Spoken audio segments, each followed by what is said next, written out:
ಮತ್ಸ್ಯತರಂಗ.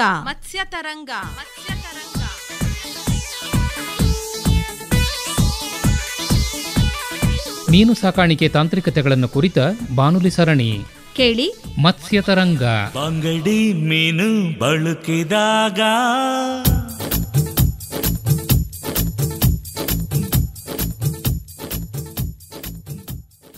ರೈತ ಬಾಂಧವರೇ, ಇಂದಿನ ಮತ್ಸ್ಯತರಂಗ ಬಾನುಲಿ ಸರಣಿಯಲ್ಲಿ ಮೀನುಗಾರಿಕೆಯ ಹೊಸ ತಾಂತ್ರಿಕತೆಗಳನ್ನು ಕುರಿತು ಮಂಡ್ಯ ಜಿಲ್ಲೆ ಮೀನುಗಾರಿಕಾ ಇಲಾಖೆಯ ಉಪನಿರ್ದೇಶಕರಾದ BH ಬಾಬಾ ಸಾಬ್ ಅವರೊಂದಿಗೆ ಸಂದರ್ಶನವಿದೆ.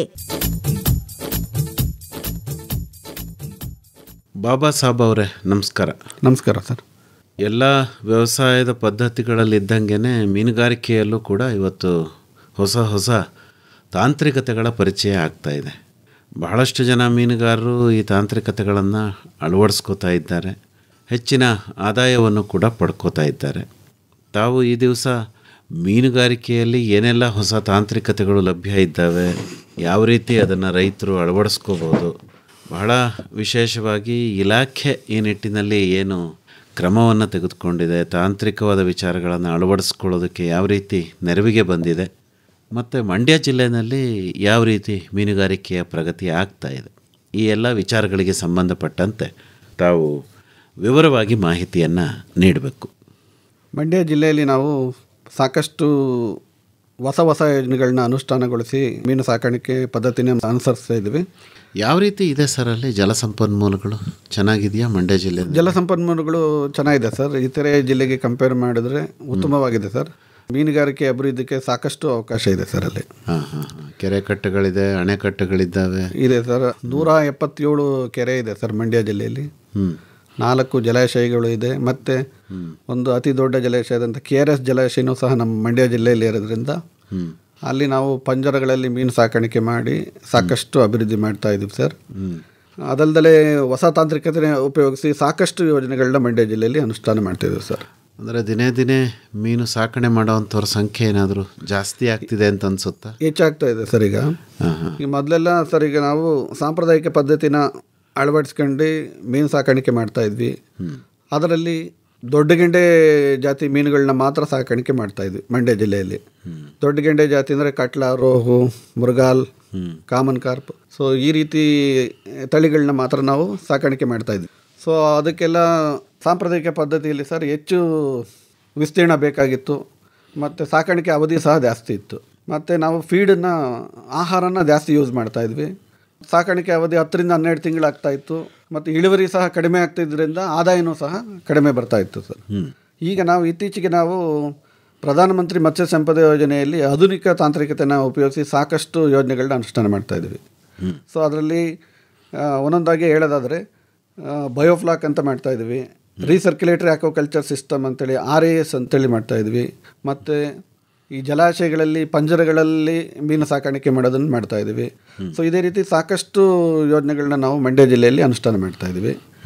ಈಗ ಆಧುನಿಕ ತಂತ್ರಜ್ಞಾನದಲ್ಲಿ ನಾವು ಕಡಿಮೆ ವಿಸ್ತೀರ್ಣದಲ್ಲಿ ನಾವು ಹೆಚ್ಚು ಇಳುವರಿನ ನಾವು ತೆಗಿಬೋದು, ಮತ್ತು ಇದರಲ್ಲಿ ಸಾಕಷ್ಟು ಹೊಸ ಹೊಸ ತಳಿಗಳನ್ನ ನಾವು ಇಂಟ್ರೊಡ್ಯೂಸ್ ಮಾಡಿದ್ದೀವಿ ಮಂಡ್ಯ ಜಿಲ್ಲೆಯಲ್ಲಿ.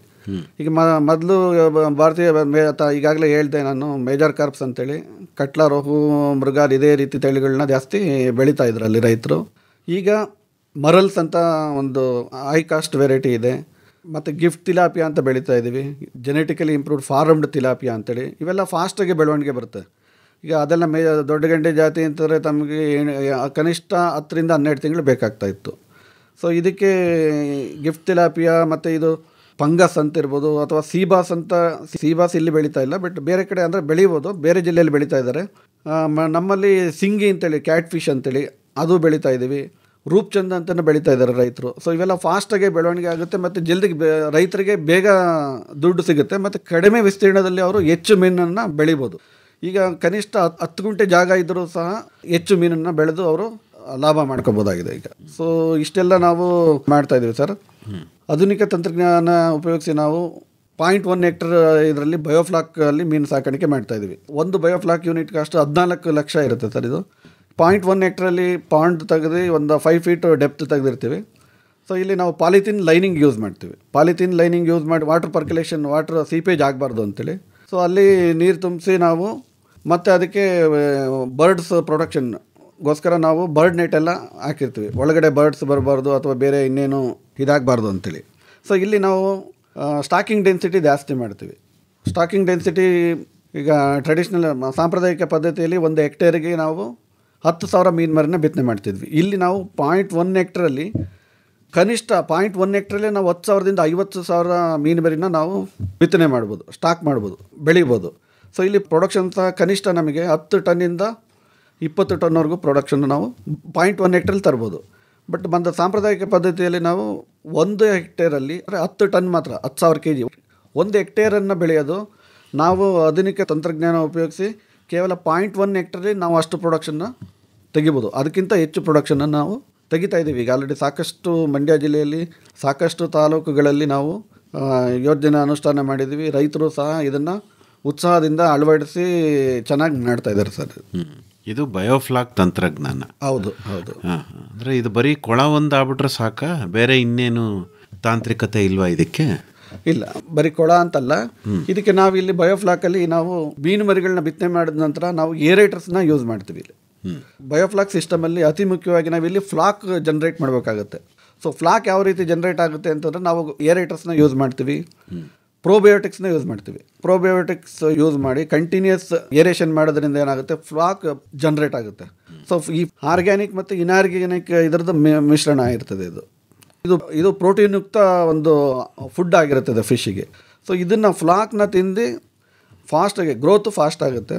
ಜೊತೆಗೆ ನಾವು ಫೀಡ್ ಯೂಸೇಜ್ನ ಕಡಿಮೆ ಮಾಡ್ಬೋದು ಇಲ್ಲಿ. ಸೊ ಆದಷ್ಟು ಕಡಿಮೆ ಫೀಡ್ನ ಯೂಸ್ ಮಾಡ್ತೀವಿ ಮತ್ತು ಪ್ರೊಡಕ್ಷನ್ನ ಹೆಚ್ಚು ತೆಗೆಯೋದಕ್ಕೆ ಅವಕಾಶ ಇರುತ್ತೆ ಇಲ್ಲಿ. ಸೊ ಇದು ಬಯೋಫ್ಲಾಕ್ ಸಿಸ್ಟಮ್ ಆಗ್ತದೆ ಇದು.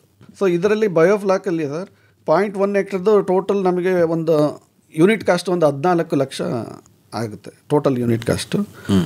ಈ ಯೋಜನೆಗೆ ಕೇಂದ್ರ ಸರ್ಕಾರದಿಂದ ಮಹಿಳೆಯರಿಗೆ ಮತ್ತು SC/ST ಇವರಿಗಾದರೆ 60% ಅಷ್ಟು ಸಬ್ಸಿಡಿನ ನಾವೀಗ ಆಲ್ರೆಡಿ ಕೊಟ್ಟು ಅನುಷ್ಠಾನ ಮಾಡ್ತಾಯಿದ್ವಿ. ಅದೇ ರೀತಿ ಸಾಮಾನ್ಯ ವರ್ಗಕ್ಕೆ ನಾವು 40% ಅಷ್ಟು ಸಹಾಯಧನ ಕೊಟ್ಟು ಅನುಷ್ಠಾನ ಮಾಡ್ತಿದ್ವಿ. ಸೊ ಇದು ಬಯೋಫ್ಲಾಕಲ್ಲಿ ಸುಮಾರು ಥರದ್ದು ಸ್ಕೀಮ್ಸ್ ಇದೆ. ಇದು 0.1 ಹೆಕ್ಟರ್ದು ತಮಗೆ ಈಗಾಗಲೇ ನಾನು ಹೇಳಿದೆ. ಸೊ ಅದೇ ರೀತಿ ಲಾರ್ಜ್ ಬಯೋಫ್ಲಾಕ್ ಅಂತೇಳಿ ಸರ್ಕ್ಯುಲರ್ ಬಯೋಫ್ಲಾಕ್ ಪಾಯಿಂಟ್ಗಳು ಮಾಡ್ತೀವಿ. ಇದರಲ್ಲಿ ಲಾರ್ಜ್ ಬಯೋಫ್ಲಾಕ್ ಅಂತ ಒಂದು 50 ಲ್ಯಾಕ್ದೊಂದು ಯೂನಿಟ್ ಕಾಸ್ಟ್ ಒಂದು ಯೋಜನೆ ಇದೆ. ಸೊ ಇದರಲ್ಲಿ 50 ಟ್ಯಾಂಕ್ಸ್. ಸೊ ಈಚ್ ಟ್ಯಾಂಕು ಒಂದು ಡಯಾಮೀಟ್ರ್ 4 ಡಯಾಮೀಟ್ರ್ ಇರ್ತದೆ, 1.5 ಮೀಟ್ರ್ ಡೆಪ್ತ್ ಇರ್ತದೆ, ಅಂದರೆ 5 ಫೀಟ್ ಡೆಪ್ತ್ ಇರ್ತದೆ. ಸೊ ಇದೇ ರೀತಿ 50 ಟ್ಯಾಂಕ್ಸ್ನ ನಾವು ಇನ್ಸ್ಟಾಲ್ ಮಾಡಬೇಕು. ಸೊ ಈಚ್ ಟ್ಯಾಂಕಿಗೆ ನಾವು 1,000 ಮೀನು ಮರಿಗಳನ್ನ ಬೆಳಿಬೋದು. ಸೊ ಇದು ಡಿಪೆಂಡಿಂಗ್ ಆನ್ ದ ಸ್ಪೀಸೀಸ್, ಒಂದೊಂದು ತಳಿಗೆ ಒಂದೊಂದು ಸ್ಟಾಕಿಂಗ್ ಇರ್ತದೆ. ನಾವು ಒಂದು ಆವರೇಜ್ ಆಗಿ ಒಂದು 1,800 to 1,000 ಅಥವಾ ಒಂದು 600 ಅಂತಲೇ ಇಟ್ಕೋ, 600 to 1,000ವರೆಗೂ ನಾವು ಸ್ಟಾಕ್ ಮಾಡ್ಬೋದು. ಒಂದು 6 ತಿಂಗಳಲ್ಲಿ ನಾವು ಒಂದು 30 to 40 ಟನ್ ಅಷ್ಟು ಪ್ರೊಡಕ್ಷನ್ ತೆಗಿಬೋದು ಇದರಲ್ಲಿ. ಸೊ ಅದೇ ನಾವು ಸಾಂಪ್ರದಾಯಿಕ ಪದ್ಧತಿಯಲ್ಲಿ ಇಷ್ಟು ಪ್ರೊಡಕ್ಷನ್ ತೆಗಿಯೋಕ್ಕಾಗೋದಿಲ್ಲ, ಮತ್ತು ಇದು ಕಡಿಮೆ ಅವಧಿಯಲ್ಲಿ ನಾವು ಇಷ್ಟು ಪ್ರೊಡಕ್ಷನ್ ತೆಗಿತಾ ಇದ್ದೀವಿ. ಸೊ ಇದು ಸಾಕಷ್ಟು ಯಶಸ್ವಿಯಾಗಿ 0.1 ಹೆಕ್ಟರ್ ಬಯೋಫ್ಲಾಕು ಅನುಷ್ಠಾನ ಮಾಡ್ತಾಯಿದ್ವಿ. ಇದರಿಂದಾಗಿ ಫುಡ್ ಪ್ರೊಡಕ್ಷನ್ನು ಸಹ ಜಾಸ್ತಿ ಆಗಿದೆ. ಇಲ್ಲಿ ಮಂಡ್ಯ ಜಿಲ್ಲೆಯಲ್ಲೇ ಅಂತಲೇ ಅಲ್ಲ, ಭಾರತ ದೇಶಾದ್ಯಂತ ಇದು ಯೋಜನೆ ಚೆನ್ನಾಗಿ ಅನುಷ್ಠಾನ ಆಗ್ತಾಯಿದೆ. ಮತ್ತು ಈ ತಂತ್ರಜ್ಞಾನ ಉಪಯೋಗಿಸಿ ಫಿಶ್ ಪ್ರೊಡಕ್ಷನ್ನು ಹೆಚ್ಚಾಗಿದೆ. ಈ ತಂತ್ರಜ್ಞಾನ ಉಪಯೋಗಿಸಿದ ನಂತರ ಹೆಚ್ಚು ಇದನ್ನು ನಾವು ಕಾಣ್ಬೋದು, ಫಿಶ್ ಪ್ರೊಡಕ್ಷನ್ ಜಾಸ್ತಿ ಆಗ್ತಾ ಇರೋದು ಕಾಣ್ಬೋದು. ಸೊ ಇದರಲ್ಲಿ ಸಾಕಷ್ಟು ಈಗ ಹೇಳಿದೆ ನಾನು ಲಾರ್ಜ್ ಬಯೋಫ್ಲಾಕ್ ಅಂದಿದೆ. ಅದೇ ರೀತಿ ಮೀಡಿಯಮ್ ಬಯೋಫ್ಲಾಕ್ ಅಂತೇಳಿ 25 ಟ್ಯಾಂಕ್ಸ್, 25 ಟ್ಯಾಂಕ್ ಸರ್ಕ್ಯುಲರ್ ಪಾಯಿಂಟ್ಗಳನ್ನ ಅಂದರೆ ಸರ್ಕ್ಯುಲರ್ ಪಾಯಿಂಟ್ಗಳನ್ನ ನಾವು ಇನ್ಸ್ಟಾಲ್ ಮಾಡಿ ಸೇಮ್ 4 ಡಯಾಮೀಟರ್ದು ಪ್ರತಿ ಟ್ಯಾಂಕಿಗೆ ನಾವು 1,000 ಇದರಲ್ಲೂ ಸಹ ನಾವು ಅಪ್ ಟು ಒಂದು 20 ಟನ್ಸ್ವರೆಗೂ ನಾವು ಪ್ರೊಡಕ್ಷನ್ನ ತೆಗಿಬೋದು. ಇದು 20 ಟನ್. ಸೊ ಅದೇ ರೀತಿ ಸ್ಮಾಲ್ ಬಯೋಫ್ಲಾಕ್ ಅಂತಲೂ ಇದೆ. ಇದರಲ್ಲಿ ನಾವು 7 ಸರ್ಕ್ಯುಲರ್ ಪಾಯಿಂಟ್ನ ಇದು ಮಾಡ್ತೀವಿ. ಸೊ ಇದಕ್ಕೆ ಯೂನಿಟ್ ಕಾಸ್ಟ್ 7.5 ಲಕ್ಷ ಇರ್ತದೆ ಸ್ಮಾಲ್ ಇದು ಬಯೋಫ್ಲಾಕ್ ಆದರೆ. ಮೀಡಿಯಮ್ ಬಯೋಫ್ಲಾಕ್ ಆದರೆ 25 ಲಕ್ಷ ಇರ್ತದೆ.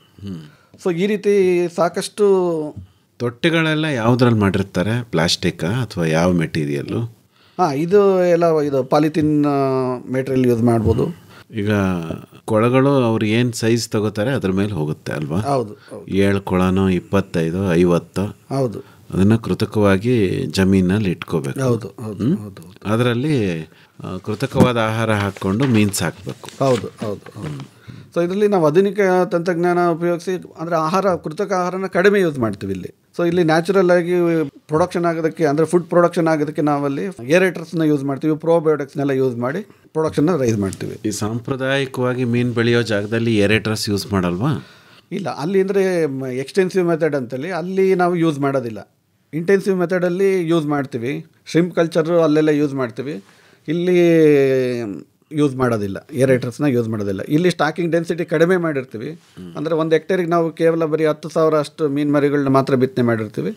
ಸೊ ಇಲ್ಲಿ ನಾವು ಏರೇಟರ್ಸ್ನ ಯೂಸ್ ಮಾಡೋದಿಲ್ಲ. ಸೊ ಇಲ್ಲಿ ಡೆನ್ಸಿಟಿ ಜಾಸ್ತಿ ಯೂಸ್ ಮಾಡಿರ್ತೀವಿ ಬಯೋಫ್ಲಾಕ್ ಪಾಯಿಂಟ್ಸ್ಗಳಲ್ಲಿ, RAS ಪಾಯಿಂಟ್ಗಳಲ್ಲಿ. ಸೊ ಹಾಗಾಗ್ಬಿಟ್ಟು ಇಲ್ಲಿ ಏರೇಟರ್ಸ್ ಅವಶ್ಯಕತೆ ಹೆಚ್ಚಿರ್ತದೆ. ಇಲ್ಲಿ ಡೆನ್ಸಿಟಿ ಜಾಸ್ತಿ ಆದಂಗೆ ಮೀನುಗಳಿಗೆ ಕಾಯಿಲೆ ಜಾಸ್ತಿ ಬರೋದಿಲ್ವೇ? ಮೀನುಗಳಿಗೆ ಇಲ್ಲ, ಅದು ಕಾಯಿಲೆ ಬರೋದಿಲ್ಲ. ಇಲ್ಲಿ ಏನಾಗಿದೆ ಅಂತಂದರೆ ನಾವು ವಾಟ್ರನ್ನ ನಾವು ಒಳಗಡೆ ಬಿಟ್ಕೊಳ್ಳೋದಕ್ಕಿಂತ ಮುಂಚೆ ನಾವು ವಾಟ್ರನ್ನ ಟ್ರೀಟ್ಮೆಂಟ್ ಮಾಡಿ ಬಿಡ್ತೀವಿ. ಸೊ ಇಲ್ಲಿ ಪದೇ ನಾವು ವಾಟರ್ ಎಕ್ಸ್ಚೇಂಜ್ ಮಾಡೋದಿಲ್ಲ ಇಲ್ಲಿ. ಸೊ ಹಾಗಾಗ್ಬಿಟ್ಟು ಹೊರಗಡೆಯಿಂದ ಏನೂ ಡಿಸೀಸ್ ಬರೋಂಥ ಇದು ಪ್ರಕರಣಗಳು ಕಡಿಮೆ ಇರ್ತದೆ. ಈಗ ಬಯೋಫ್ಲಾಕ್ ತಾಂತ್ರಿಕತೆಯನ್ನು ಅಳವಡಿಸ್ಕೊಂಡು ಮಂಡ್ಯ ಜಿಲ್ಲೆಯಲ್ಲಿ ಮೀನು ಸಾಕ್ತಾ ಇದ್ದಾರಾ? ಮಂಡ್ಯ ಜಿಲ್ಲೆಯಲ್ಲಿ ಈಗ ಆಲ್ರೆಡಿ ಮರಲ್ ಅಂತೇಳಿ ಮೀನು ಸಾಕ್ತಾ ಇದ್ದಾರೆ. ಸೊ ಅದೇ ರೀತಿ ಗಿಫ್ಟ್ ತಿಲಾಪಿಯಾ ಸಾಕ್ತಾ ಇದ್ದಾರೆ. ಅದೇ ರೀತಿ ಸಿಂಗಿ ಅಂತೇಳಿ ಒಂದು ಕ್ಯಾಟ್ ಫಿಶು ಸಾಕ್ತಾ ಇದ್ದಾರೆ. ಇದು ಸಾಕಷ್ಟು ವೆರೈಟೀಸ್ನ ಸಾಕಿ ಸಾಕಷ್ಟು ರೈತರು ಸಾಕಷ್ಟು ಲಾಭ ಮಾಡಿದ್ದಾರೆ ಮಂಡ್ಯ ಜಿಲ್ಲೆಯಲ್ಲಿ. ಅಂದರೆ ಅವರು ಜಮೀನಿನಲ್ಲಿ ಕೃತಕವಾಗಿ ಕೊಳ ನಿರ್ಮಾಣ ಮಾಡ್ತಿದ್ದಾರೆ? ಹೌದು, ಸ್ವಾಭಾವಿಕವಾದ ಸಣ್ಣ ಪುಟ್ಟ ಕಟ್ಟೆಗಳಲ್ಲೇ ಸಾಕ್ತಾ ಇದ್ದಾರೆ? ಇಲ್ಲ, ಅವ್ರದ್ದು ಸ್ವಂತ ಜಮೀನಿನಲ್ಲಿ ಕಡಿಮೆ ಜಾಗ ಉಪಯೋಗಿಸ್ಕೊಂಡು ಈ ರೀತಿ ಕೊಳಗಳನ್ನ ಕೃತಕವಾಗಿ ನಿರ್ಮಾಣ ಮಾಡಿ ಸಾಕ್ತಾ ಇದ್ದಾರೆ.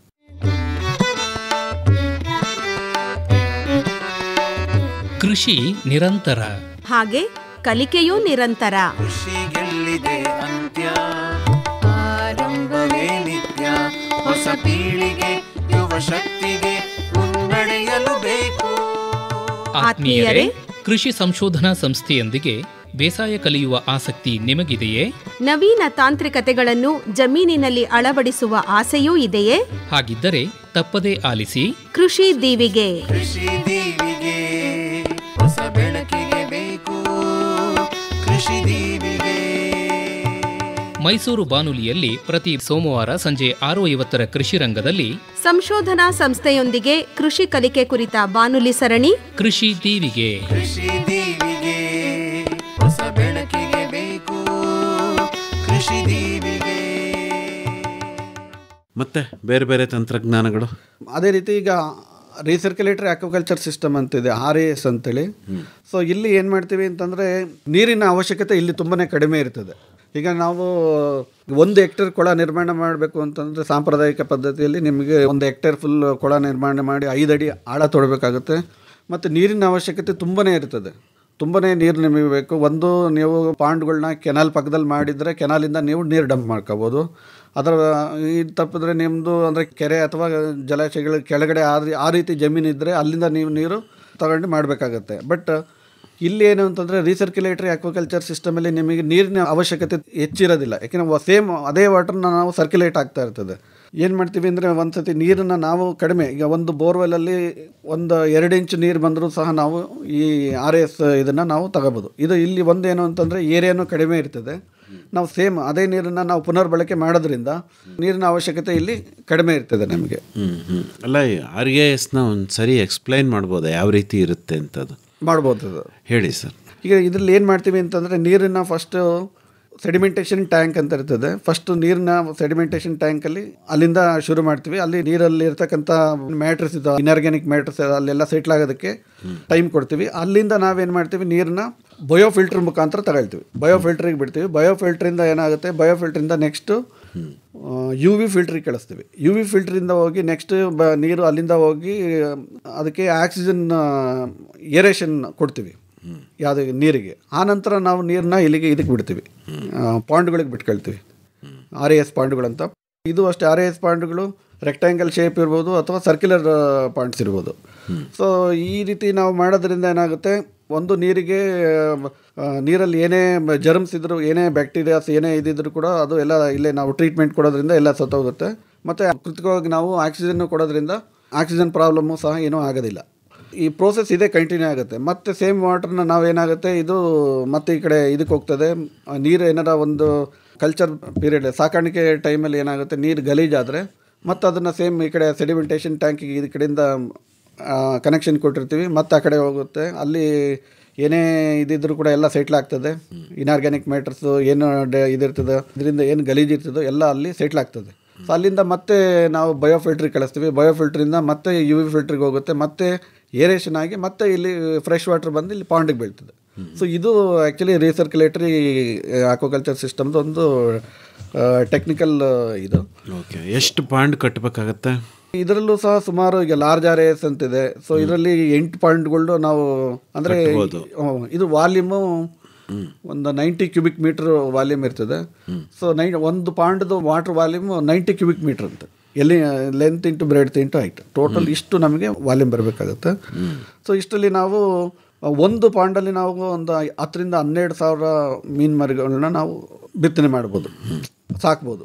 ಅಂದರೆ ಡಿಪೆಂಡಿಂಗ್ ಆನ್ ತಳಿವಾರ ಸ್ಪೀಸೀಸ್ ವೈಸ್ ತಳಿವಾರು ನಾವು ಸ್ಟಾಕಿಂಗ್ ಡೆನ್ಸಿಟಿನ ಚೇಂಜ್ ಮಾಡಬೇಕಾಗುತ್ತೆ. ಸೊ ಕನಿಷ್ಠ ಒಂದು ಆವ್ರೇಜ್ ಆಗಿ ನಾವು ಒಂದು 10,000 to 12,000 ಒಂದು ಪಾಯಿಂಟಿಗೆ ಬಿಡ್ಬೋದು. ಸೊ ಇಲ್ಲೂ ಅಷ್ಟೇ ಟೋಟಲ್ ಪ್ರೊಡಕ್ಷನ್ ನಮ್ಮದು ಒಂದು ಇದ್ರದ್ದು ಯೂನಿಟ್ ಕಾಸ್ಟ್ 50 ಲಕ್ಷ ಇರ್ತದೆ. ಸೊ 50 ಲಕ್ಷದಲ್ಲಿ ಈಗ ಸ್ಕೀಮಲ್ಲಿ ನಾನು ಹೇಳಿದೆ, ಈಗ ಆಲ್ರೆಡಿ ಮಹಿಳೆಯರಿಗೆ ಮತ್ತು SC STಗೆ ಆದರೆ 60% ನಾವು ಸಬ್ಸಿಡಿ ಕೊಡ್ತಾ ಇದ್ದೀವಿ. ಜನರಲ್ಲಿಗೆ ಇದರಲ್ಲೂ ಸೇಮ್ ಅದೇ ರೀತಿ ನಾವು ಇದು ಮಾಡ್ತಾಯಿದ್ವಿ. ಸೊ ಇಲ್ಲಿ ನಾವು ಆನ್ಯಲ್ ಪ್ರೊಡಕ್ಷನ್ನು ಅಪ್ ಟು ಒಂದು 30 to 40 ಟನ್ವರೆಗೂ ನಾವು ಪ್ರೊಡಕ್ಷನ್ನ ತೆಗಿಬೋದು. ಅಂದರೆ ಈಗೇನು ತಾವು ಆಧುನಿಕ ಕೃಷಿ ತಾಂತ್ರಿಕತೆ ಅಂತ ಹೇಳ್ತಿದ್ರಲ್ಲ, ಎಕರೆಗಟ್ಟಲೆ ಏನು ಮೀನು ಸಾಕಬೇಕಾದ ಅಗತ್ಯ ಇಲ್ಲ. ಇದು ಮೊದಲೆಲ್ಲ ಹೌದು ಸರ್.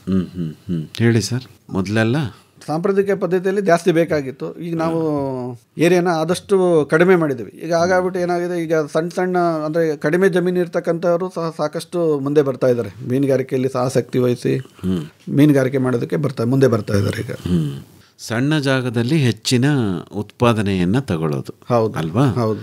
ಸಾಕಾಣಿಕಾ ವಿಧಾನ ಯಾವ ರೀತಿ ಇರುತ್ತೆ? ಈ ಆಧುನಿಕ ತಾಂತ್ರಿಕತೆಗಳನ್ನು ಬಳಸಿ ನಾವು ಮೀನು ಸಾಕುವಾಗ ಮಾಮೂಲಿ ಕೆರೆ, ಕೊಳ, ಕಟ್ಟೆನಲ್ಲಿ ಸಾಕ್ದಂಗೆ ಸಾಕ್ಬೇಕಾ, ಅಥವಾ ಇಲ್ಲೇನಾದರೂ ಸ್ವಲ್ಪ ವಿಶೇಷತೆ ಇರುತ್ತೆ? ಇಲ್ಲ, ಇಲ್ಲಿ ವಿಶೇಷತೆ ಅಂತಂದರೆ ಇಲ್ಲಿ ಕೆರೆ ಕಟ್ಟೆಯಲ್ಲಿ ಅಂತಂದರೆ ನಾವು ಏನು ಫೀಡ್ ಹಾಕೋದಿಲ್ಲ. ಕೆರೆಯಲ್ಲಿ ನ್ಯಾಚುರಲ್ ಆಗಿ ಫೀಡ್ ಇರ್ತದೆ, ಅದೇ ಫೋಟೋಸಿಂಥೆಸಿಸ್ ಆಗ್ತದೆ, ಅಲ್ಲೇನು ಫೀಡ್ ಮಾಡೋ ಅಗತ್ಯ ಇರೋದಿಲ್ಲ. ಇಲ್ಲಿ ಅಂತಂದರೆ ನಾವು ಇಲ್ಲಿ ಕೃತಕವಾಗಿ ನಾವು ಆಕ್ಸಿಜನ್ ಏರೇಷನ್ ಮಾಡ್ತೀವಿ, ಫೀಡ್ ಕೊಡ್ತೀವಿ, ವಾಟರ್ ಕ್ವಾಲಿಟಿ ಮೇಂಟೈನ್ ಮಾಡ್ತೀವಿ. ಸೊ ಹಾಗಾಗ್ಬಿಟ್ಟು ಅದಕ್ಕೂ ಸಾಕಷ್ಟು ವ್ಯತ್ಯಾಸ ಇದೆ. ಇದಕ್ಕೆ ತಳಿಗಳು ಏನು ತಾವು 2 ವಿಧ ಹೇಳಿದ್ರಲ್ಲ, ಇದರಲ್ಲಿ ಸಾಂಪ್ರದಾಯಿಕ ತಳಿನ ಬೆಳೆಯೋಕ್ಕಲ್ವಾ? ಇಲ್ಲ, ಇದರಲ್ಲಿ ಸಾಂಪ್ರದಾಯಿಕ ತಳಿನ ಬೆಳೆಯೋದಕ್ಕಾಗೋದಿಲ್ಲ. ಯಾಕೆ? ಏನು ಅಂದರೆ ಅವು ಒಗ್ಗಿಲ್ಲ ಇದಕ್ಕೆ. ಅಂದರೆ ಅದರದ್ದು ಕಲ್ಚರ್ ಪೀರಿಯಡ್ ಜಾಸ್ತಿ ಇರೋದ್ರಿಂದ ಅದಕ್ಕೆ 10 to 12 ತಿಂಗಳು ಬೇಕಾಗ್ತದೆ. ಸೊ ಇವೆಲ್ಲ ಸ್ವಲ್ಪ ಇಲ್ಲಿ ನಾವು ಈಗ ಹೇಳಿದ್ವಲ್ಲ ತಮಗೆ, ಇವೆಲ್ಲ ಸ್ವಲ್ಪ ಹಾರ್ಡಿ ವೆರೈಟೀಸ್. ಈಗ ತಿಲಾಪಿಯಾ ಇರ್ಬೋದು ಅಥವಾ ಮೊರಲ್ಸ್ ಇರ್ಬೋದು, ಸ್ವಲ್ಪ ಹಾರ್ಡಿ ವೆರೈಟೀಸ್. ಸೊ ಸಾಂಪ್ರದಾಯಿಕ ಪದ್ಧತಿಯಲ್ಲಿ ನಾವು ದೊಡ್ಡ ಗಂಟೆ ಜಾತಿಗಳನ್ನ ಬೆಳಿತೀವಿ. ಅದು ಈ ಕಲ್ಚರ್ ಸಿಸ್ಟಮಿಗೆ ಅದು ಸೂಟಬಲ್ ಸ್ಪೀಸೀಸ್ ಅಲ್ಲ. ಸೊ ಅದಕ್ಕೆ ಇದೇ ಬೇಕಾಗ್ತದೆ. ಸೊ ಅದೇ ರೀತಿ ಇದರಲ್ಲೂ ಸಹ ರೀಸರ್ಕ್ಯುಲೇಟರಿ ಆಕ್ವಾಕಲ್ಚರ್ ಸಿಸ್ಟಮಲ್ಲೂ ಸಹ 3 ಟೈಪ್ ಇದೆ. ಲಾರ್ಜ್ RAS ಅಂತಿದೆ. ಸೊ ಇದ್ರದ್ದು ಯೂನಿಟ್ ಕಾಸ್ಟು 50 ಲಕ್ಷ ಇರ್ತದೆ. ಇದರಲ್ಲೂ ಸಹ ಮೀಡಿಯಮ್ RAS ಅಂತ ಬರ್ತದೆ. ಮೀಡಿಯಮ್ RAS ಅಲ್ಲಿ ಇದ್ರದ್ದು ಯೂನಿಟ್ ಕಾಸ್ಟು 25 ಲಕ್ಷ ಬರ್ತದೆ. ಸೊ ಇದರಲ್ಲಿ ಮೀಡಿಯಮ್ RAS ಅಲ್ಲಿ ನಾವು 6 ಟ್ಯಾಂಕ್ ಮಾಡ್ತೀವಿ. ವಾಲ್ಯೂಮು 30 ಕ್ಯೂಬಿಕ್ ಮೀಟರ್ ಇರ್ತದೆ. ಸೊ ಇದರಲ್ಲಿ ಸ್ಟಾಕಿಂಗ್ ಡೆನ್ಸಿಟಿ ಮೀಡಿಯಮ್ RAS ಅಲ್ಲಿ ಒಂದು 4,000 to 6,000 ಮೀನು ಮರಿಗಳನ್ನ ನಾವು ಬಿತ್ತನೆ ಮಾಡ್ಬೋದು. ಸೊ ಇಲ್ಲೂ ಸಹ ನಾವು ಒಂದು 10 ಟನ್ವರೆಗೂ ಮೀನು ನಾವು ಪ್ರೊಡಕ್ಷನ್ ತೆಗಿಬೋದು ಕಡಿಮೆ ಜಾಗದಲ್ಲಿ. ಸೊ ಅದೇ ರೀತಿ ಸ್ಮಾಲ್ RAS ಅಂತಿದೆ. ಸೊ ಇದ್ರದ್ದು ಒಂದು ಯೂನಿಟ್ ಕಾಸ್ಟು 7.5 ಲಕ್ಷ ಬರ್ತದೆ. ಸೊ ಇಲ್ಲಿ ಸ್ಮಾಲ್ RAS ಅಲ್ಲಿ ಕೇವಲ ಒಂದೇ ಒಂದು ಪಾಯಿಂಟ್ ನಾವು ಒಂದು 100 ಕ್ಯೂಬಿಕ್ ಮೀಟರ್ ಇರ್ತಕ್ಕಂಥ ಒಂದು ಪಾಯಿಂಟ್ ಮಾಡ್ತೀವಿ. ಸೊ ಇದಕ್ಕೂ ಅಷ್ಟೇ ನಾವು ಸಹಾಯಧನನ ನಾವು ಕೊಡ್ತಾ ಇದ್ದೀವಿ ಮಂಡ್ಯ ಜಿಲ್ಲೆಯಲ್ಲಿ. ಸೊ ಇಷ್ಟು ಸಾಕಷ್ಟು ಯೋಜನೆಗಳನ್ನ ನಾವು ಆಧುನಿಕ ತಂತ್ರಜ್ಞಾನದ ಯೋಜನೆಗಳನ್ನ ನಾವು ಅಳವಡಿಸ್ತಾ ಇದ್ದೀವಿ. ಅದೇ ರೀತಿ ನಾವು ಈಗ KRS ಜಲಾಶಯದಲ್ಲಿ ಮಂಡ್ಯದಲ್ಲಿ ಪಂಜರಗಳನ್ನ ಮಾಡಿದ್ದೀವಿ. ಪಂಜರಗಳಲ್ಲಿ ಮೀನು ಸಾಕಾಣಿಕೆ ಮಾಡ್ತಾ ಇದ್ದೀವಿ. ಒಂದು ಪಂಜರದ ಯೂನಿಟ್ ಕಾಸ್ಟ್ ಆಗುತ್ತೆ 3 ಲಕ್ಷ. ಸೊ ಇದೇ ರೀತಿ ಒಬ್ಬರು 18 ಪಂಜರಗಳನ್ನ ನಿರ್ಮಾಣ ಮಾಡೋದಕ್ಕೆ ಅವಕಾಶ ಇದೆ.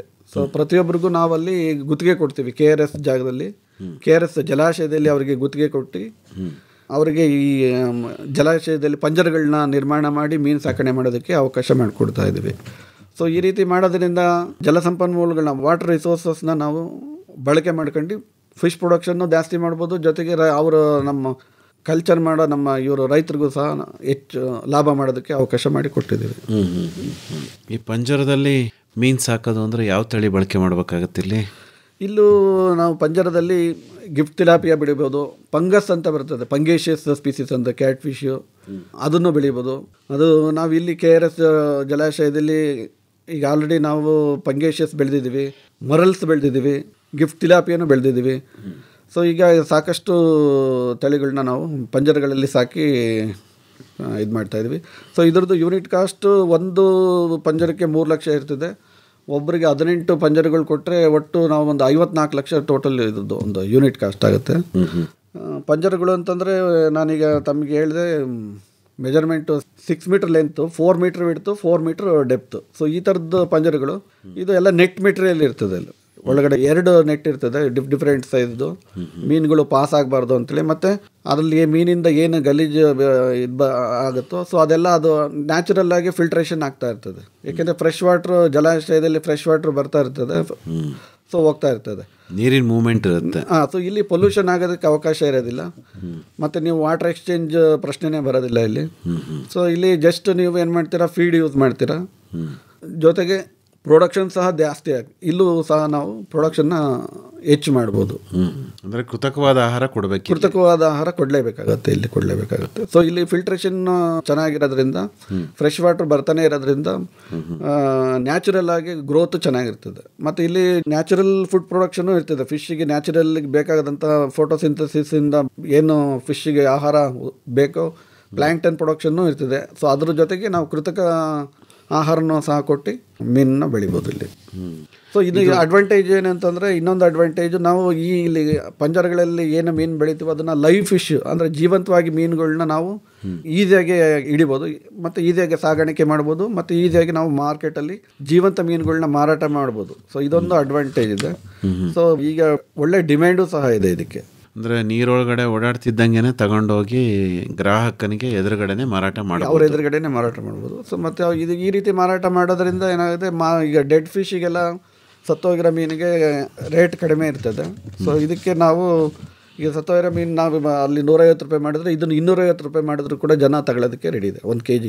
ಈಗ ಯಾವುದೋ ಒಂದು ತಳಿ. ಸೊ ಅದೇ ರೀತಿ ಆಲ್ಮೋಸ್ಟ್ ಒಂದು 30 to 40% ನಾವು ಹೆಚ್ಚಿನ ರೇಟಿಗೆ ಮಾರ್ಬೋದು. ಓಕೆ. ಈಗ ಬರೀ ಕೃಷ್ಣರಾಜ ಸಾಗರ ಅಣೆಕಟ್ಟೆ ಇದೆಯಲ್ಲ, ಅಲ್ಲಿ ಮಾತ್ರ ಈ ಪಂಜರದ ಕೃಷಿ ಇದೆಯಾ ಅಥವಾ ಬೇರೆ ಬೇರೆ ಅಣೆಕಟ್ಟೆಗಳಲ್ಲೂ ಇದೆಯಾ ಇದು? ಎಲ್ಲಿ ಅಂದರೆ ಬೇರೆ ಕಡೆನೂ ಇದೆ. ಈಗ ಇದು ಪಂಜರಗಳನ್ನ ಸಮುದ್ರದಲ್ಲೂ ಕೂಡ ಸಹ ಹಾಕಿದ್ದಾರೆ. ಸೊ ಅಲ್ಲಿ ಸಮುದ್ರದಲ್ಲಿ ಈಗಾಗಲೇ ನಾನು ಹೇಳಿದೆ ಸೀಬಾಸ್ ಅಂತೇಳಿ ವೆರೈಟಿ, ಅದನ್ನು ಸೀಬಾಸ್ ಅಲ್ಲಿ ಸಮುದ್ರದಲ್ಲಿ ಬೆಳೀತಾ ಇದ್ದಾರೆ. ಸೊ ಅದೇ ರೀತಿ ಬೇರೆ ವೆರೈಟೀಸ್ ಅಲ್ಲಿ ಸಮುದ್ರದಲ್ಲಿ ಮಾಡ್ತಾರೆ. ಇಲ್ಲಿ ಜಲಾಶಯಗಳಿಗೆ ಇದಕ್ಕೆ ಬಂದರೆ KRS ಜಲಾಶಯ ಏಕೆ ಅಂತಂದರೆ ಅದು ಡೆಪ್ತ್ ಆಳ ಜಾಸ್ತಿ ಇದೆ.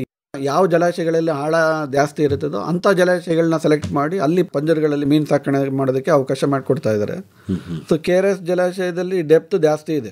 ಸೊ ಹಾಗಾಗ್ಬಿಟ್ಟು ಇಲ್ಲಿ ನಾವು ಸಾಕಷ್ಟು ಪಂಜರಗಳನ್ನ ಈಗಾಗಲೇ ಸುಮಾರು ಒಂದು 180 ಪಂಜರಗಳು ಈಗ ನಿರ್ಮಾಣ ಮಾಡಿ ಸಾಕಷ್ಟು ಮೀನನ್ನ ಸಾಕ್ತಾ ಇದ್ದಾರೆ. ಸೊ ಅತಿ ಮುಖ್ಯವಾಗಿ ಇಲ್ಲಿ ಡೆಪ್ತ್ ಇರಬೇಕು. ಡೆಪ್ತ್ ಕಡಿಮೆ ಇದ್ದರೆ ಪಂಜರ ಇಡಕ್ಕಾಗೋದಿಲ್ಲ. ಈಗ ಈ ತಳಿಗಳು ಹೇಳಿದ್ರಲ್ಲ ನೀವು, ಸರ್, ಈಗ ಸುಮಾರಾಗಿ ಹುಲ್ಗಂಡೆ, ಸಾಮಾನ್ಯ ಗಂಡೆ, ಕಾಟ್ಲ, ರೋಹು, ಮೃಗಾಲು ಇವೆಲ್ಲ ನಿಮ್ಮ ಇಲಾಖೆನವರೇ ಅಭಿವೃದ್ಧಿ ಮಾಡ್ತಾ ಇದ್ರು ಅಲ್ವಾ ತಳಿಗಳನ್ನ? ಈಗ ಯಾವುದೋ ವಿಶೇಷವಾದ ಹೊಸ ತಳಿ ಹೇಳ್ತಾ ಇದ್ದೀರಿ ಅಲ್ವಾ? ಈ ತಳಿಯ ಮೀನು ಮರಿಗಳ ಉತ್ಪಾದನೆ ಅಭಿವೃದ್ಧಿ ಎಲ್ಲಾಗ್ತಾ ಇದೆ? ಎಲ್ಲಿಂದ ರೈತರು ಮೀನು ಮರಿನ ತರಬೇಕಾಗತ್ತೆ? ಈಗ ಗಿಫ್ಟ್ ತಿಲಾಪಿಯಾ ನಮ್ಮ ಕರ್ನಾಟಕ ಮೀನುಗಾರಿಕೆ ಇಲಾಖೆಯಿಂದನೇ ಪ್ರೊಡಕ್ಷನ್ ಸೆಂಟ್ರ್ ಓಪನ್ ಮಾಡಿದ್ದಾರೆ. ಈಗಾಗಲೇ ಪ್ರಾರಂಭ ಆಗಿದೆ. ಕರಿಮದ್ನಹಳ್ಳಿಯಲ್ಲಿ ಒಂದು ಗಿಫ್ಟ್ ತಿಲಾಪಿಯಾದೊಂದು ಪ್ರೊಡಕ್ಷನ್ ಸೆಂಟರ್ ಇದೆ. ಅದು ಬಿಟ್ಟು ಹೇಸರಘಟ್ಟದಲ್ಲಿ ಒಂದು ಪ್ರೊಡಕ್ಷನ್ ಸೆಂಟರ್ ಇದೆ. ರೈತರು ಅಲ್ಲಿಂದನೂ ಖರೀದಿ ಮಾಡಿ ಮಾಡ್ಬೋದು. ಬೇರೆ ವೆರೈಟೀಸ್ ಅದು ಬಿಟ್ಟರೆ ಮರಲ್ದು ಈಗ ಪ್ರಾರಂಭ ಮಾಡಿದ್ದಾರೆ, ಈಗಷ್ಟೇ ಪ್ರಾರಂಭ ಮಾಡಿದ್ದಾರೆ ಮರಲ್ ಮೀನುಮರಿ ಪ್ರೊಡಕ್ಷನ್ನು. ಉಳಿದಂತೆ ಹೆಚ್ಚಿನ ಮೀನುಮರಿಗಳೆಲ್ಲ ಬೇರೆ ಹೊರ ರಾಜ್ಯಗಳಿಂದ ಬರ್ತಾ ಇದೆ. ವೆಸ್ಟ್ ಬೆಂಗಾಲ್, ಕಲ್ಕತ್ತಾದಿಂದ ಬರ್ತಾ ಇದೆ, ಆಂಧ್ರದಿಂದ ಬರ್ತಾ ಇದೆ ಸುಮಾರು ತಳಿಗಳು. ಆಮೇಲೆ ಇದು ಪಂಗಸ್ ಇರ್ಬೋದು ಅಥವಾ ಮರಲ್ ಇರ್ಬೋದು ಎಲ್ಲ ವೆಸ್ಟ್ ಬೆಂಗಾಲಿಂದ ಹೆಚ್ಚಿಗೆ ಬರ್ತಾ ಇದೆ. ಎಸ್ಪೆಷಲಿ ಕಲ್ಕತ್ತಾದಿಂದ ಇಲ್ಲಿಗೆ ಬರ್ತದೆ, ಮಾಡ್ತಾ ಇದ್ದಾರೆ. ಯಾವುದೋ ಒಂದು ಕ್ಯಾಟ್ ಫಿಶ್ ಜಾಸ್ತಿ ಹೇಳಿದ್ರಿ ಅಲ್ವಾ ನೀವು? ಕ್ಯಾಟ್ ಫಿಶ್ ಸಿಂಗಿ ಅಂತೇಳಿ ಹೇಳಿದ್ದು. ಸಿಂಗಿ ಬೆಳಿಬೋದು ಸರ್? ಅದು ಬೆಳಿಬೋದು. ಅದಕ್ಕೆ ಒಳ್ಳೆ ಉತ್ತಮವಾದ ಮಾರುಕಟ್ಟೆ ದರ, ಒಳ್ಳೆ ಮಾರ್ಕೆಟ್ ರೇಟ್ ಸಿಗುತ್ತೆ ಅದಕ್ಕೆ. ಸೊ ಹಾಗಾಗ್ಬಿಟ್ಟು ಬೆಳಿಬೋದು ಅದು.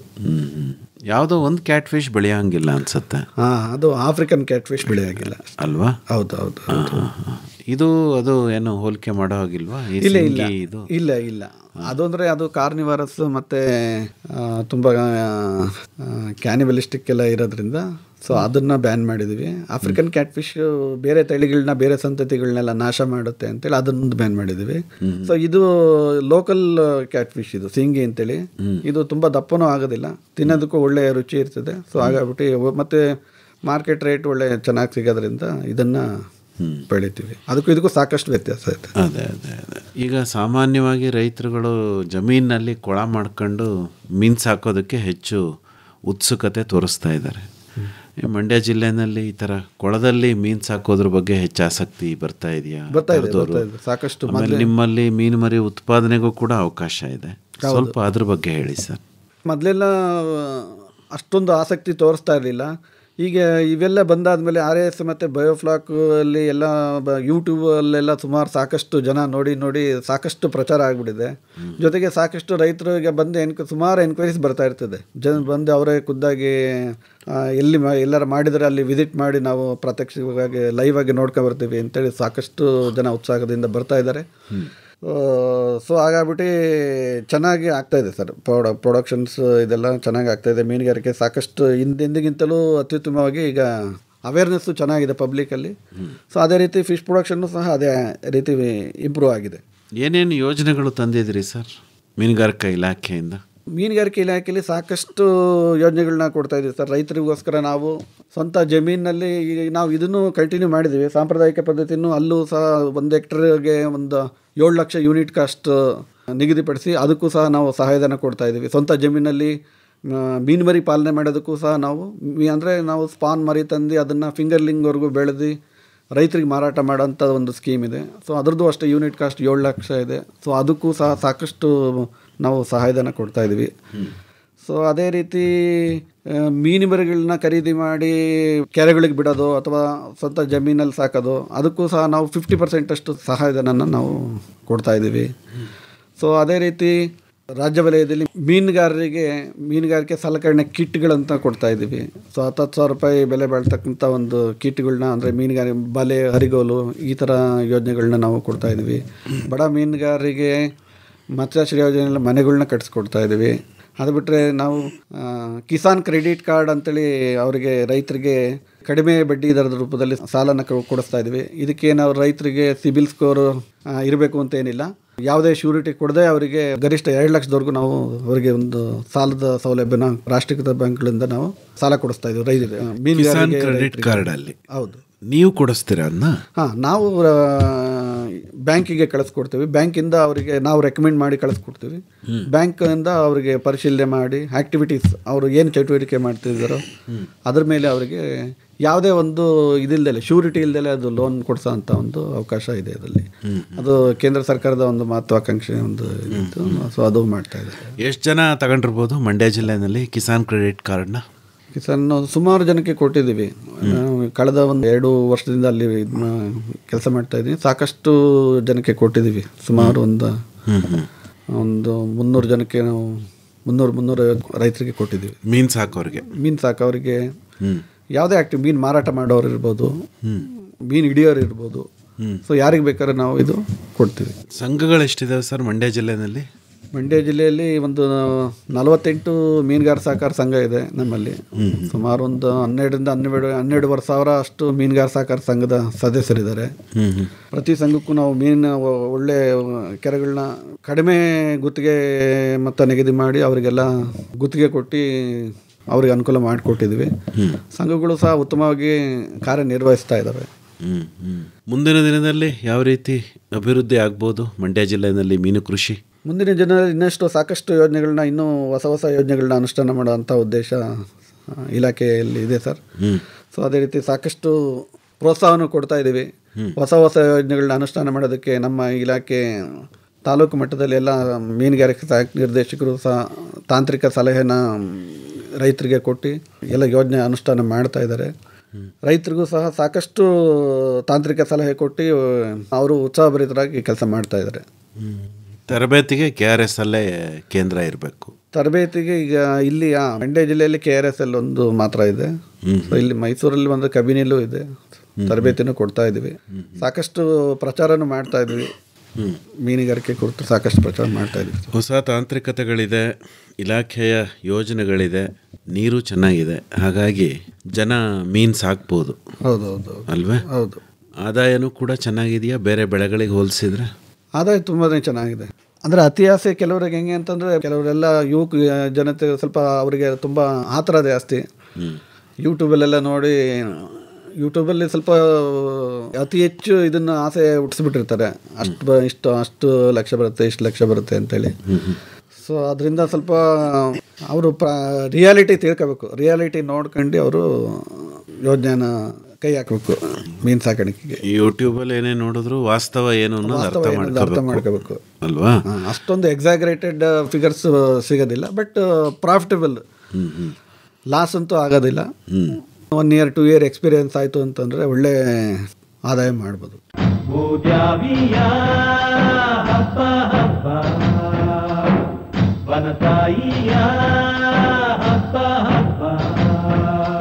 ರೈತ ಬಾಂಧವರೇ, ಪ್ರತಿದಿನ ಸಂಜೆ 6:50 ಪ್ರಸಾರವಾಗುವ ಕೃಷಿ ರಂಗ ಕಾರ್ಯಕ್ರಮಗಳನ್ನು ಮತ್ತೆ ಮತ್ತೆ ಕೇಳಬೇಕಾ? ಹಾಗಿದ್ರೆ ನಮ್ಮ ಯೂಟ್ಯೂಬ್ ಚಾನೆಲ್ AIR ಮೈಸೂರು 100.6 ಅನ್ನು ಸಬ್ಸ್ಕ್ರೈಬ್ ಮಾಡಿಕೊಳ್ಳಿ. ನಮ್ಮ ಕೃಷಿ ಕಾರ್ಯಕ್ರಮಗಳು ಇದರಲ್ಲಿ ಯಾವಾಗಲೂ ಲಭ್ಯ.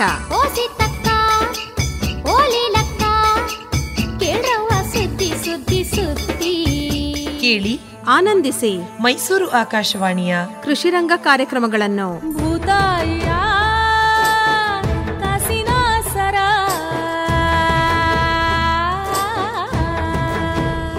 ಹೆಚ್ಚಿನ ಮಾಹಿತಿಗೆ ಬಾಬಾ ಸಾಬ್ ಅವರೇ ನಿಮ್ಮನ್ನೇ ನೇರವಾಗಿ ಸಂಪರ್ಕ ಮಾಡಬೇಕು ಅಂದರೆ ಸಂಪರ್ಕಕ್ಕಾಗಿ ತಮ್ಮ ಮೊಬೈಲ್ ಸಂಖ್ಯೆ ಏನು ಕನ್ನಡದಲ್ಲಿ ಹೇಳ್ಬೋದೇ?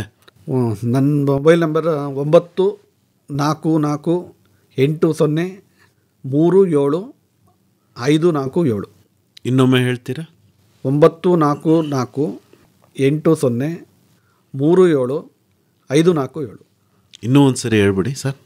9440875547. ಒಳ್ಳೆಯದು ಬಾಬಾ ಸಾಬ್ ಅವರೇ, ಇದುವರೆಗೂ ಮೀನುಗಾರಿಕೆಯಲ್ಲಿನ ಸುಧಾರಿತ ತಾಂತ್ರಿಕತೆಗಳು, ಮಂಡ್ಯ ಜಿಲ್ಲೆಯಲ್ಲಿ ಮೀನು ಕೃಷಿ ಅಭಿವೃದ್ಧಿ ಬಗ್ಗೆ ಬಹಳಷ್ಟು ಉಪಯುಕ್ತವಾದ ಮಾಹಿತಿಯನ್ನು ತಿಳಿಸಿದ್ರಿ. ವಂದನೆಗಳು, ನಮಸ್ಕಾರ. ನಮಸ್ಕಾರ ಸರ್. ಮೀನುಗಾರಿಕೆಯ ಹೊಸ ತಾಂತ್ರಿಕತೆಗಳನ್ನು ಕುರಿತು ಮಂಡ್ಯ ಜಿಲ್ಲೆ ಮೀನುಗಾರಿಕಾ ಇಲಾಖೆಯ ಉಪನಿರ್ದೇಶಕರಾದ BH ಬಾಬಾ ಸಾಬ್ ಅವರೊಂದಿಗೆ ಸಂದರ್ಶನವನ್ನು ಕೇಳಿದಿರಿ. ಬರುವ ವಾರ ಮೀನು ಕೃಷಿಯ ಆರ್ಥಿಕತೆ ಮತ್ತು ಜವಾಬ್ದಾರಿಯುತ ನದಿ ಮೀನುಗಾರಿಕೆಯನ್ನು ಕುರಿತು ಚಾಮರಾಜನಗರ ಜಿಲ್ಲೆ ಮೀನುಗಾರಿಕೆ ಉಪನಿರ್ದೇಶಕರಾದ MS ಮಂಜೇಶ್ವರ ಅವರೊಂದಿಗೆ ಸಂದರ್ಶನವಿದೆ. ಮತ್ಸ್ಯ ತರಂಗ.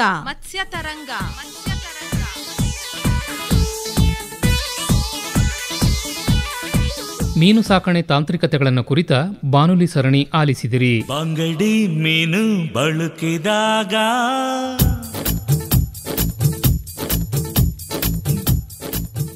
ಸಹಯೋಗ ಮೀನುಗಾರಿಕಾ ಇಲಾಖೆ. ನಿರ್ಮಾಣ ನೆರವು R ಲೋಕೇಶ್ವರಿ. ಪರಿಕಲ್ಪನೆ ಹಾಗೂ ನಿರ್ಮಾಣ N ಕೇಶವಮೂರ್ತಿ.